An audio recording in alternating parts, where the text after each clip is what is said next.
نعرے تکبیر، نعرے رسالت، عظمت قرآن، یادگار امام اعظم کانفرنس مسلک اعلیٰ حضرت حضرات گرامی، بڑی ذمہ داری کے ساتھ ہمیں احساس نہیں ہوتا. یہ تو آپ شکریہ ادا کریں کہ یہ جلسہ رکھا گیا ہے، ورنہ طالب علموں کے پڑھنے کے لیے، ان کے سیکھنے کے لیے دارالعلوم غوثیہ کافی ہے. بچوں کے پڑھنے کے لیے تو دارالعلوم کافی ہے، مدرسہ کافی ہے. آج کے دن آپ کے اس علاقے میں یہ تاریخی پروگرام اسی لیے رکھا گیا ہے کہ علامہ توفیق صاحب نے سوچا کہ تھوڑی دیر کا ایک مدرسہ یہاں پر قائم کیا جائے. بچے تو روز آنا پڑھتے ہیں، لیکن جو بڑے بوڑھے ہیں جنہیں موقع نہیں ملتا، کم سے کم آ کر کے اس تھوڑی دیر کے مدرسے میں بیٹھ کر کے قرآن و حدیث کی تعلیمات سنیں اور اس پر عمل کرنے کا ارادہ. بہت اچھی بات. ورنہ آج کے دور میں ہوتا کیا ہے، لوگ تقریر میں بھی ایسے مقرر کا انتخاب کرتے ہیں جس سے جلسے میں مزہ آئے. لوگ کہتے ہیں ایسے لوگوں کو بلایا جاتا ہے، صبح جب ہو تو لوگ چائے کی دکان پر بیٹھ کے کہتے ہیں کہ آپ کے والد صاحب رات میں آئے، کیا تقریر کیا، بڑا مزہ آیا، کیا باتیں کی، کیا سنایا، کیا نہیں، اس سے مطلب نہیں، مزہ وہ ہوتا ہے. حضرات گرامی، یہ جلسہ مزہ لینے کے لیے نہیں ہے. عالم دین کی ذمہ داری ہے کہ جو تعلیمات وراثت نبویہ کی صورت میں اللہ کے رسول صلی اللہ علیہ وسلم نے صحابہ اکرام اور صحابہ اکرام سے ٹرانسفر ہوتے ہوئے تابعین تب تابعین تک پہنچی ہے، وہ تعلیمات جو ہمارے اساتذہ تک پہنچی ہے، ایک عالم دین کی ذمہ داری ہے کہ اس وراثت نبویہ کو قوم تک پہنچائے. یہ مقصد ہے جلسے کا. جس طریقے سے تعلیمات ٹرانسفر ہوئی، الحمدللہ ہم سب حنفی ہیں مذہب کے اعتبار، اور مذہب چار. امام اعظم ابو حنیفہ کے فالوور کو حنفی کہا جاتا ہے، امام مالک کے فالوور کو مالکی کہا جاتا ہے، امام شافعی کے فالوور کو شافعی کہا جاتا ہے، امام احمد بن حنبل کے فالوور کو حنبلی کہا جاتا ہے. چاروں امام چاروں حق پر ہیں، چاروں اہل سنت والجماعت ہیں. لیکن حضرات گرامی، یہ علم دین جو آپ تک پہنچا ہے نا، ہم تک پہنچا ہے آج کے دور میں، تو میں اپنے علماء کو سلام پیش کرتا ہوں کہ ان کی محنت ہوتی ہے کہ اتنی آسانی کے ساتھ علم دین آپ تک پہنچ رہا ہے. ورنہ پہلے علم دین حاصل کرنے کے لیے لوگ کئی 100 کلومیٹر کا سفر کرتے، ایک ایک حدیث سیکھنے کے. مجھے یاد آتی ہے وہ بات، امام احمد بن حنبل کا دور تھا، بغداد کی سرزمین پر ایک بہت مشہور محدث گزرے ہیں، حضرت بقی بن مخلد قرطبی رضی اللہ تعالیٰ، باقاعدہ شان کے بزرگ گزرے ہیں، بڑی عظیم خدمات کی رہی ہے. جب انہوں نے ابتدائی تعلیم حاصل کی، اس کے بعد ان کا ارادہ ہوا کہ میں آگے تعلیم حاصل کروں. پوچھتے پوچھتے پہنچے بغداد کی سرزمین پر، پتہ کیا تو معلوم پڑا یہاں پر ایک بہت بڑے محدث ہیں امام احمد بن حنبل. لیکن اس وقت حالات ایسے تھے کہ خلیفہ نے باقاعدہ ان کو گھر کے اندر نظر بند کر رکھا. اپنے وقت کا اتنا بڑا محدث، اب دل میں تمنائیں ہیں کہ میں اسے علم دین حاصل کروں گا. قربان جائیے، آج کے دور میں ہم گھر سے باہر نکلنے کے لیے تیار نہیں، سیکھنے کے لیے، علم دین حاصل کرنے کے لیے اپنے گھر سے مسجد میں جانے کے لیے تیار نہیں. جمعہ کے دن جب علماء اکرام خطاب کرتے ہیں تو کتنے لوگ انتظار میں رہتے ہیں کہ تقریر ختم ہو جائے تب مسجد میں چلے. صحیح بات، ایسا ہے کہ نہیں؟ بہت سارے لوگ انتظار کرتے ہیں کہ امام صاحب بڑا لمبا چیز دیتے ہیں، یار ٹائم چونکہ آپ کی تو فلائٹ چھوٹ جائے گی. بھائی آپ کو راشن کارڈ کے لیے لائن لگانا، گھنٹوں گھنٹوں انتظار کرنا یاد نہیں رہتا، ووٹر لسٹ میں انتظار کرنا یاد نہیں رہتا، آدھار کارڈ کے لیے، پاسپورٹ کے لیے کئی گھنٹے، پورا دن آپ قربان کرتے تب احساس نہیں ہوتا. لیکن جمعہ کے دن اگر گھڑی 1 بجے سے 2 منٹ آگے ہوتی تو سارے لوگوں کی نگاہیں امام پر نہیں، گھڑی پر ہوتی. کتنے لوگ اشارہ کر دیتے ہیں امام صاحب کو دکھ نہیں رہا ہے کیا، ٹائم ہو گیا، تو اس طریقے آپ کی تو فلائٹ چھوٹ جائے. افسوس، آج فری میں آسانی کے ساتھ آپ کو قرآن و حدیث کی تعلیمات دی جا رہی، بتایا جا رہا ہے، آپ سننے کے لیے تیار نہیں. اور ساتھ ہی ساتھ یہ بھی یاد رکھیے گا، اگر آپ انتظار کریں گے کہ خطبے کی اذان ہو جائے اس کے بعد آپ مسجد میں جائیں، تو یہ خطبے کی اذان یہ اوریجنل اذان ہے. اذان ثانی اس کا نام ضرور ہے، لیکن یہی اوریجنل اذان ہے. اور جب یہ اذان ہو جاتی ہے تو فرشتے رجسٹر حاضری کا بند کر دیتے ہیں. تو پھر مطلب کیا ہے؟ اس لیے ساتھ گرامی جایا کریں علم دین سیکھنے کے لیے. قربان جائیے، حضرت بقی پر باقاعدہ گئے، کہاں پر؟ بغداد کی سرزمین پر. پتہ کیا کہا کہ دیکھیے یہاں پر ہے تو محدث امام احمد بن حنبل، لیکن کوئی ان کے گھر پر آپ کو لے نہیں جا سکتا. کیوں؟ اس لیے کہ خلیفہ ان سے ناراض ہے، خلیفہ نے ان کو نظر بند کر رکھا ہے اور ان کے گھر کے باہر سپاہی موجود ہے. اگر کوئی جائے گا ان کے گھر کے قریب تو وہ بھی پھنس جائے گا، اسے بھی جیل کی سلاخوں کے پیچھے ڈال دیا جائے گا. حضرات گرامی وہ پریشان ہو گئے. انہوں نے کہا کہ میں تو ان سے سیکھنا چاہتا ہوں، میں کیسے علم دین حاصل کروں، میں ان سے کیسے حدیث سیکھوں گا. لہٰذا انہوں نے کئی لوگوں سے کہا لیکن کوئی ان کا گھر بتانے کے لیے تیار نہیں ہے. آخر ایک بندہ ملا، اس نے کہا کہ ٹھیک ہے میں بتا دوں گا، میں چلتے چلتے اشارہ کر دوں گا کہ فلاں طرف بائیں طرف ان کا گھر ہے، اس کے بعد میں چلا جاؤں گا، باقی آپ کی ذمہ داری ہے، لیکن کسی سے بتانا مت کہ میں نے احمد بن حنبل کے گھر کا پتہ آپ کو بتایا ہے. حضرات گرامی وہ دور بڑا عجیب و غریب دور تھا جہاں پر اتنا بڑا محدث گھر کے اندر نظر بند ہے اور وہ علم دین دوسروں تک پہنچا نہیں سکتا.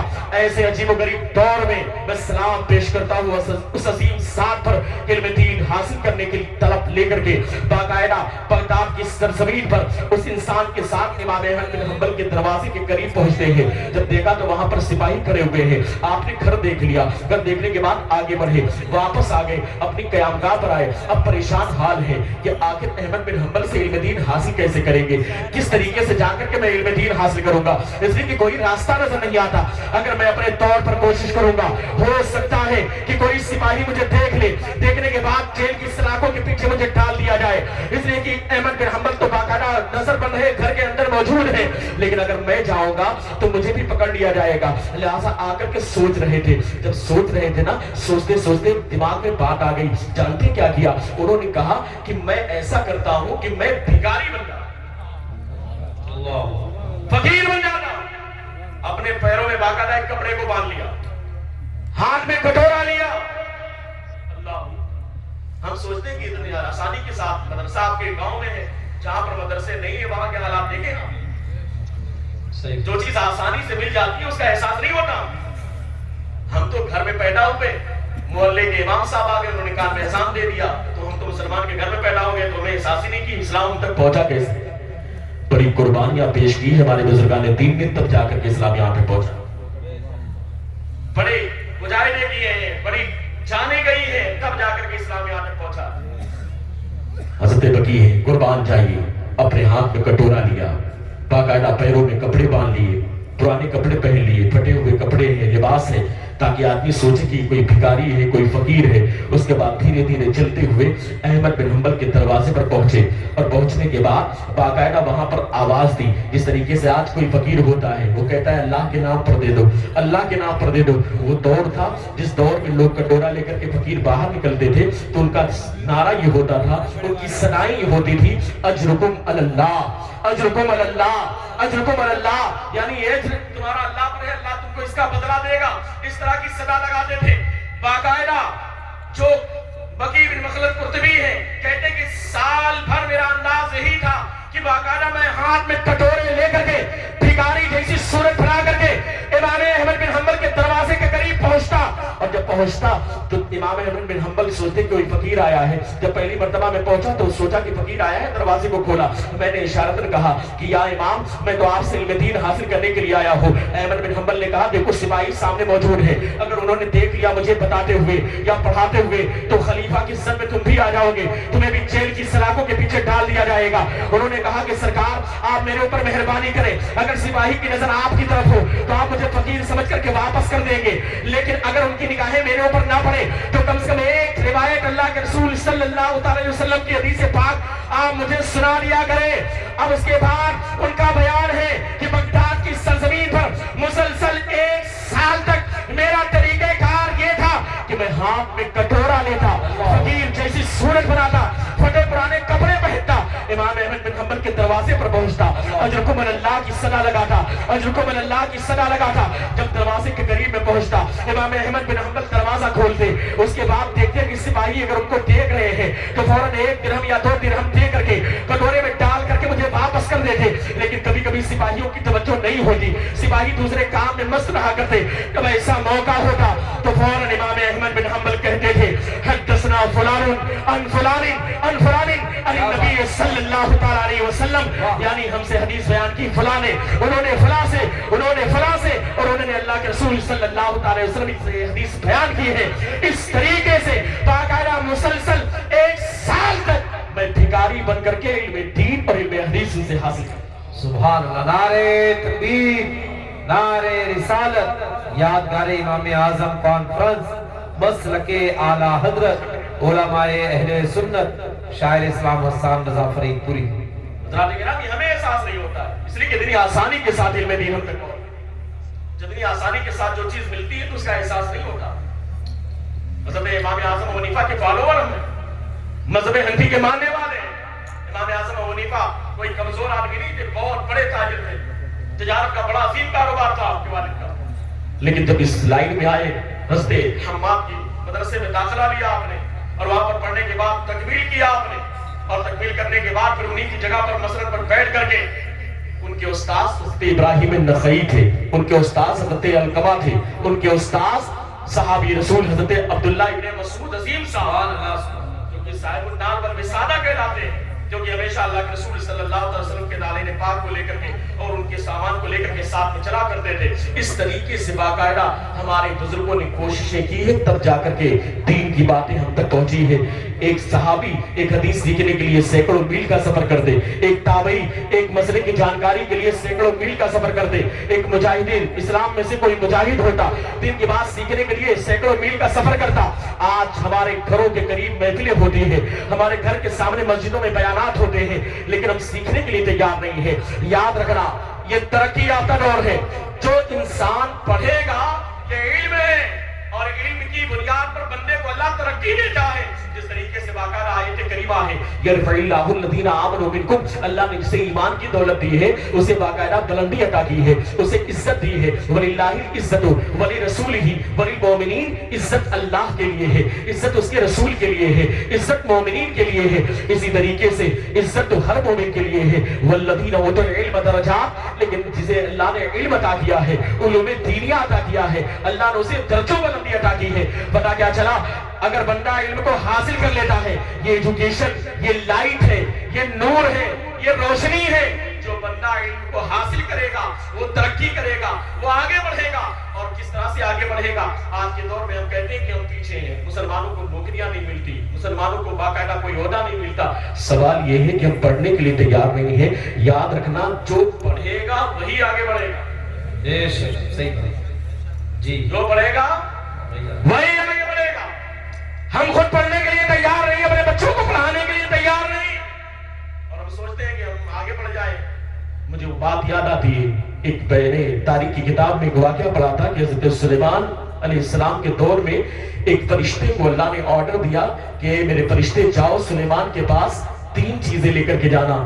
ایک چیز علم تھی، دوسری چیز دولت تھی، تیسری چیز حکومت تھی۔ 3 چیزیں ہیں، سلیمان کی بارگاہ میں پیش کر دینا اور کہنا کہ سلیمان، اللہ نے تمہیں اختیار دیا ہے، ان 3 چیزوں میں سے جو چاہو تم اختیار کر لو، ایک چیز تمہیں پسند کرنی ہے۔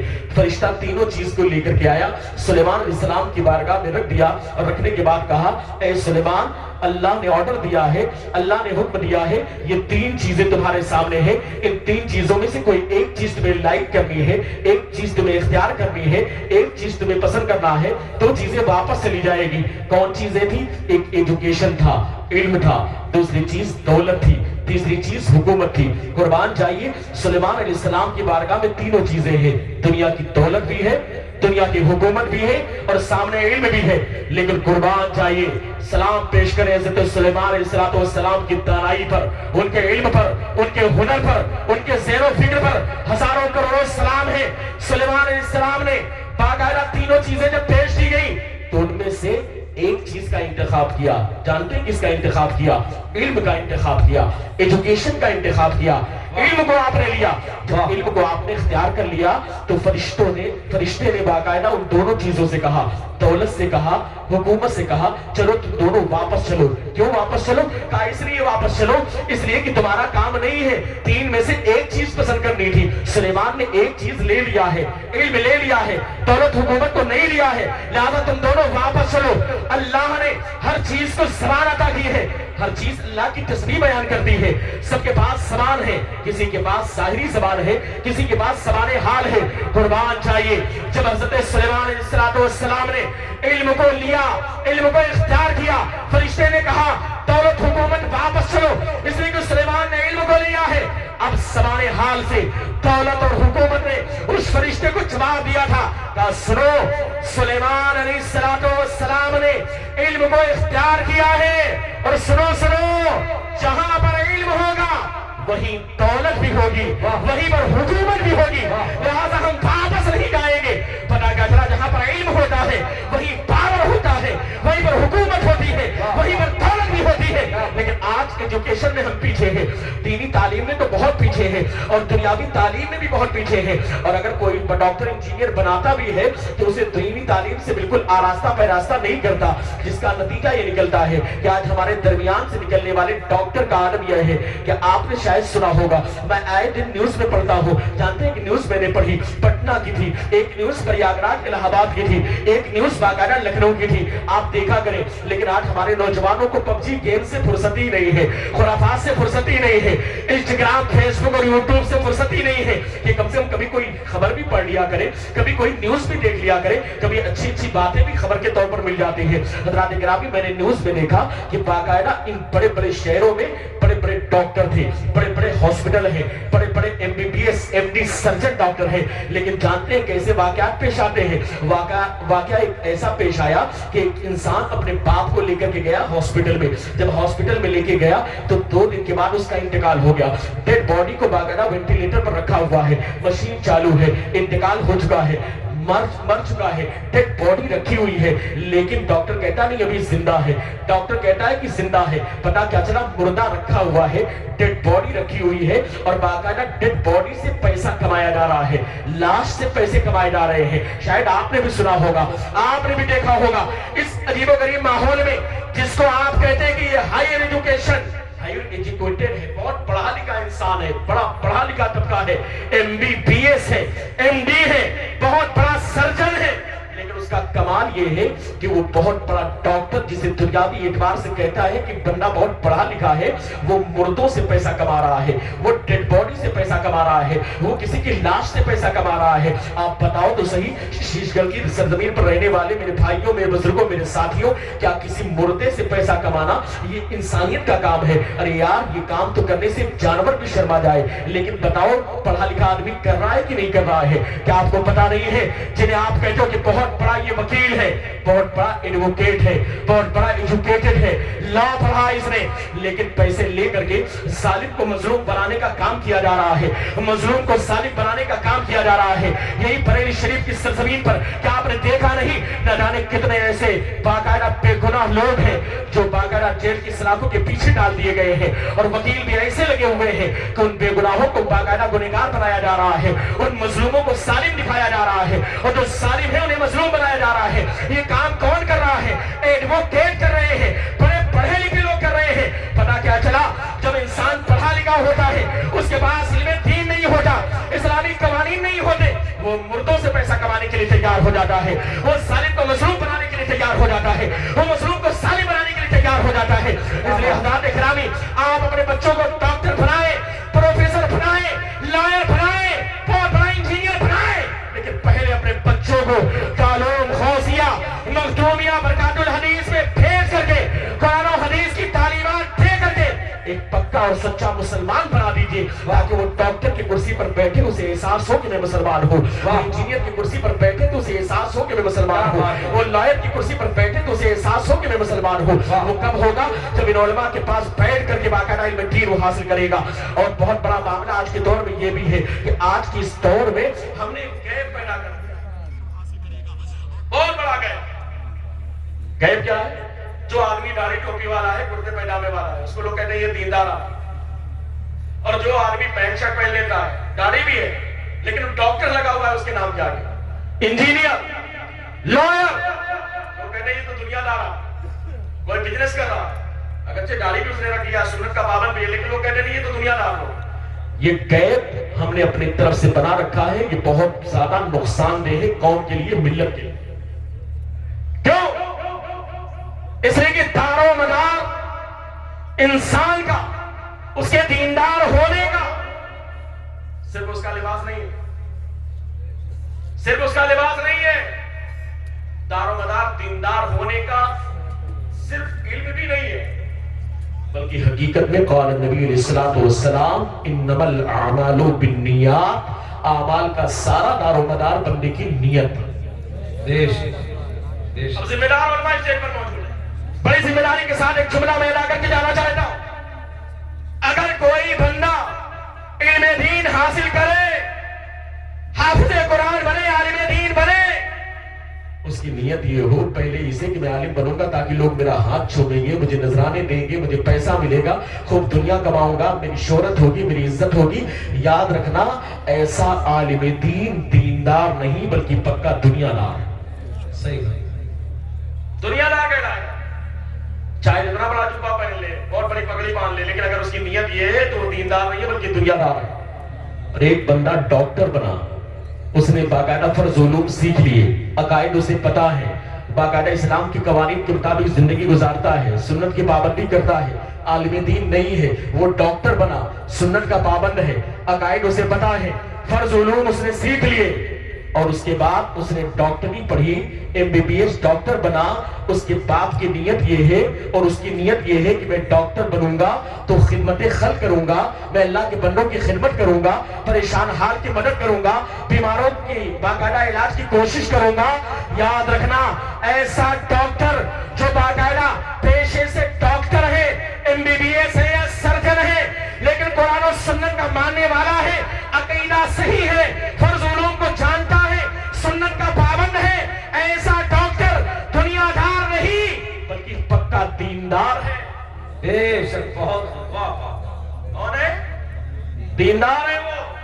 اگر کوئی وکیل اس لیے بنتا ہے کہ میں لا پڑھ رہا ہوں تاکہ بریلی میں دنگا ہوا تھا، اس میں جو لوگ مظلوم بنے ہیں زبردستی کے، جو ظالم نہیں ہیں لیکن باقاعدہ ظالم بنا دیا گیا ہے، انہیں جیل کے سلاخوں کے پیچھے ڈال دیا گیا ہے، میں کوشش کروں گا اپنے علم کے مطابق میں باقاعدہ ان کو باہر نکالنے کی کوشش کروں گا۔ فرض علوم اس نے سیکھ لیا۔ علامہ توفیق احمد نعیمی کی بارگاہ میں حاضر ہوا، ان کے اساتذہ کے پاس آیا، اس نے علوم دین کو بچپن میں سیکھ لیا ہے، قرآن و سنت کی تعلیم کو حاصل کر لیا ہے، قرآن پڑھنا اس نے سیکھ لیا ہے، اسلام کے قوانین کو وہ جانتا ہے، اس کے مطابق وہ چلتا ہے، پیشے سے وہ لائر ہے، ایڈوکیٹ ہے، نیت یہ ہے کہ خدمت خلق کروں گا، ظالم کو ظالم، مظلوم کو مظلوم بناؤں گا، جو بے گناہ جیل کی سلاخوں کے پیچھے ہیں انہیں نکالنے کی کوشش کروں گا۔ ایسا ایڈوکیٹ، ایسا لائر، ایسا وکیل دنیا دار نہیں بلکہ پکا دیندار۔ کیا بات ہے، کیا بات ہے، واہ واہ واہ۔ لیکن معاملہ نیت کے اوپر ہے، یہ تو ہم بھی بولتے ہیں جیسی نیت۔ تھوڑا چائے کو روک دیجیے بھائی جان، تھوڑا سا روک دیجیے، پلا دیجیے گا، تھوڑا سا رک جائے۔ ایسا انسان دیندار نہیں بلکہ دنیا دار، جس کی نیت دنیا کمانے کی ہے، اور جس دنیا میں رہ کر کے دین کمانے کی نیت ہو، دینداری مقصد ہو، اللہ اس کے رسول کی رضا مقصد ہو، تو قسم خدا کہ ایسا شخص دنیا دار نہیں بلکہ پکا دیندار ہے۔ کیا ہے بھائی؟ ارے بولو بھائی کیا ہے؟ دیندار ہے۔ اس لیے حضرات گرامی آپ خود بھی دیندار بنے، اپنے بچوں کو بھی دین سکھانے کی کوشش کریں، آپ اپنے بچوں کو ادارے میں لائیں، مدرسے میں لائیں، اور الحمدللہ ثم الحمدللہ دنیاوی تعلیم جو دی جاتی ہے، آج بھی اگر آپ فیس جمع نہ کریں نا اسکول میں تو آپ کی انٹری نہیں ہوگی۔ آپ بتائیے بغیر فیس کی انٹری ہوگی انگلش میڈیم اسکول؟ ارے بتاؤ بھائی، ہوگی حضرت؟ نہیں ہوگی یا آپ لوگ کی ہو جائے؟ کیا ہوگی؟ نہیں ہوگی۔ لیکن الحمدللہ آج بھی ہمارے علماء، ہمارے ائمہ، اگر آپ ان کے پاس صبح سے لے کر کے شام تک کسی بھی وقت آئے علم دین سیکھنے کے لیے تو کبھی یہ منع نہیں کرتے، کبھی نہیں منع کرتے۔ لیکن حضرات گرامی ہمیں احساس نہیں ہوتا، اور اس پر سونے پر سہاگا یہ کہ لوگ کہتے ہیں ہم اپنے بچے کو حافظ کیوں بنائیں؟ اللہ بتاؤ کیوں عالم بنا؟ ہمارا بیٹا عالم بنے گا تو وہ 8-10 ہزار کی نوکری کرے گا، امام بن جائے گا، اس کا خرچہ کیسے چلے گا؟ یہ مہنگائی کا دور ہے، اتنا مہنگائی کا زمانہ ہے، 8-10 ہزار میں کہاں سے گزارا ہوگا؟ ارے یار 8-10 ہزار کچھ نہیں ہوتا، لیکن اللہ پر بھروسہ ہو تو 8-10 ہزار بہت کچھ ہوتا، بہت کچھ ہوتا۔ یہ ہمارے علماء کرام کوئی لاکھوں لاکھ نہیں کماتے، کچھ ہی لوگ ہیں لاکھوں والے، ورنہ 10,000 12,000 15,000، لیکن اللہ ان کی کمائی میں اتنی برکت دیتا ہے کہ جتنا اچھا یہ کھاتے ہیں، بڑے سے بڑے سیٹ بھی اتنی اچھی نعمتیں ان کو میسر نہیں، سبحان اللہ، کیا بات ہے، جتنا اچھا یہ پہنتے ہیں، ایسے کہ لباس باقاعدہ بڑے بڑے لوگوں کو بھی نصیب نہیں ہوتے۔ صحیح بات ہے۔ اس لیے حضرات گرامی